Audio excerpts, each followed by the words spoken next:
November 28 శుక్రవారం. ఈరోజు అష్టమి తిథి. కాలభైరవ దేవుడికి అత్యంత ప్రీతికరమైన రోజు. కాలభైరవాష్టమి అంటే నిజంగా ఒక విశేష పవిత్ర తిథి.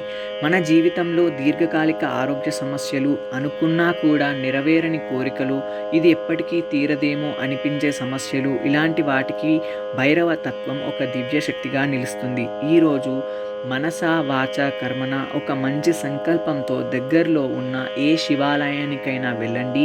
ఒక బూడిద గుమ్మడికాయ తీసుకొని సగం చేసి దానికి పసుపు కుంకుమ బొట్లు పెట్టండి. ఆ గుమ్మడికాయలో నల్ల నువ్వుల నూనె వేయండి. కొన్ని తోక మిరియాలు వేసి ఒక ఒత్తు వేసి దీపం పెట్టండి. ఆ దీపం ముందు కాలభైరవాష్టకం 8 సార్లు జపించండి. అది శివాలయం లోపల చేస్తే ఎంతో శ్రేయస్కరం. కాలభైరవ ఆలయం దొరికితే ఆ పుణ్యం మరింత రెట్టింపు. ఈరోజు మీరు చేసే సంకల్పం, మీరు కోరుకునే కోరిక మనస్ఫూర్తిగా ఒక జపం చేసి తప్పక నెరవేరుతుంది. ప్రత్యేకంగా దీర్ఘకాలిక ఆరోగ్య సమస్యలు ఉన్నవాళ్ళు ఈ విధానం తప్పక ఆచరించండి.